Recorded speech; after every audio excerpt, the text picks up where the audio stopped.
Order, order, order.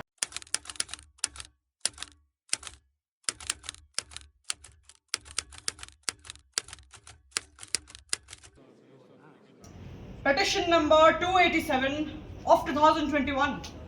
Sarla Devi versus Nagar Nigam, Varanasi. Petitioner Shrimati Sarla Devi. Municipal Corporation Representative.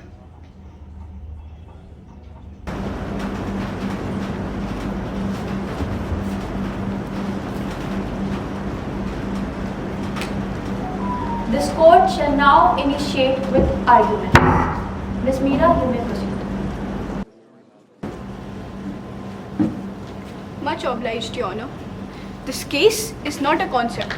It is not an imaginary failure in duty. It is about a real woman, a real child, and a very real failure of administration. Srimati Sarla Devi is not a statistic. She is a domestic worker who travelled to work on foot the municipal corporation had long forgotten the existence of. On the 17th of July 2021, during rains, she fell into a pothole hidden beneath a pool of stagnant water. The injury broke her knee. Surgery was delayed for 3 hours due to overcrowding at a government hospital.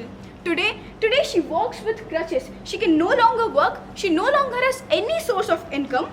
Your Honor, soon after this incident, her son Mahir, age 16, got dengue. The source, dirty streets, and a choke drain overflowing for weeks.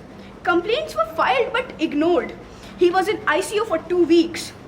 Your Honor, under Section 123 of the UP Municipal Corporation Act, maintaining roads and drainage is a statutory duty. Their failure constitutes civil negligence actionable under tort law. The petitioner seeks the following compensations: 15 lakhs for lifelong physical impairment, loss of source of income and mental suffering, 5 lakhs for his son's medical treatment and trauma cost to him, 2 lakhs as penal damages against the municipal corporation for negligence in duty. Because what was lost cannot be replaced, but it must be acknowledged. Your Honor, for better understanding, with your allowance, may I invite Srimati Sarla Devi to the witness box to make a statement? You may proceed.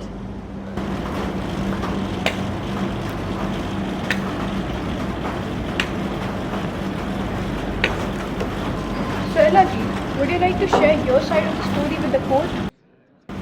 Yes, Your Honor. I am Sarla Devi. I was a domestic worker. I used to wake up at 5 a.m. to cook and clean at people's house. But that street had a pothole. But everywhere was waterlogging. I fell, shouted.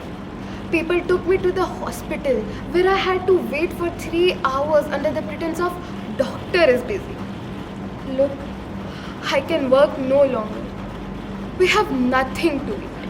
Followed by my son contracting with dengue because of the unclean sheets and garbage dumped at my slum area. For 2 weeks he was in the hospital. Every cause was in the street. What was my mistake? So, Miss Sarla, you have lived on that street for years? Yes.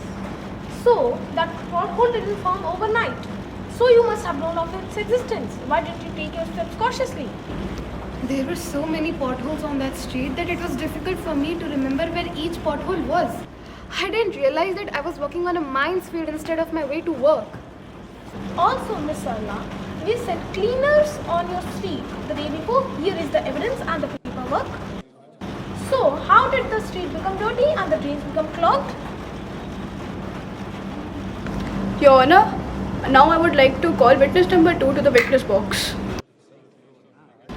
Your Honor, I am Mahir, son of Srimati Sarla Devi. As you can see, my mother's Sarla Devi, her leg has got injured and she can't even walk. She can't even go to work and our financial condition is ruined. And I got dengue. I wanted to study, to learn. I missed my friends. My recovery also took time. This opportunity was taken from me just because of the mismanagement of sewers. My grades dropped and maybe my future is ruined. Your Honor, We have already submitted evidence from prosecution side. Your Honor, we commune with the petitioner, but we deny any direct liability to the corporation.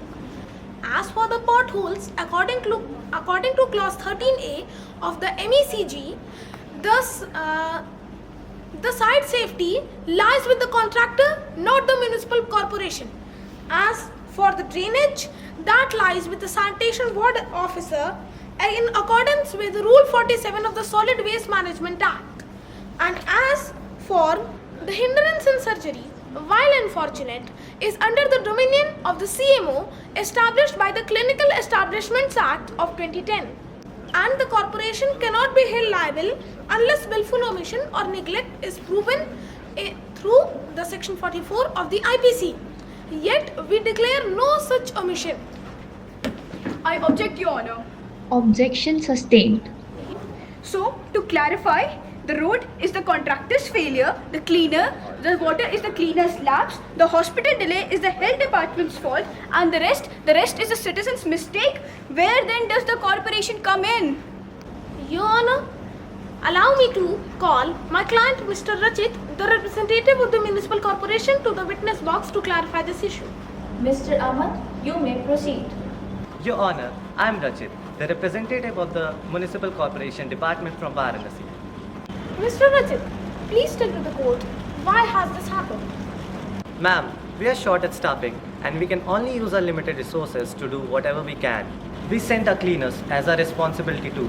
Every ward send complaints daily and budget approval take months. If every crack on the road is blamed on us, then what is the contractor even for?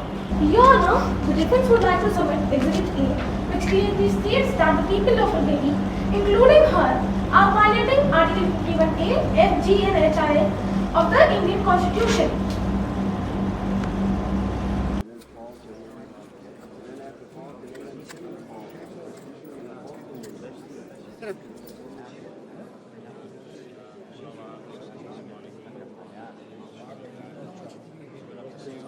The court has taken note of the respondent's position. Let it be noted, on record, no singular department or individual has accepted any direct accountability. This matter shall proceed to evidentiary hearing. The photographs, videos, hospital records, contractor logs are already examined. But at this stage, the court cannot help but observe the system as represented here functions less as a body and more as a blame game. By Article 51A, Clause I and Article 21, both are equally guilty. What hope is left for justice at all nowadays? Adjourned for hearing, court is dismissed. Blame we passed, responsibility denied. If we own our guilt, we will turn the tide. With truth in our heart and morals inbuilt, our nation shall grow and its strengths fulfilled.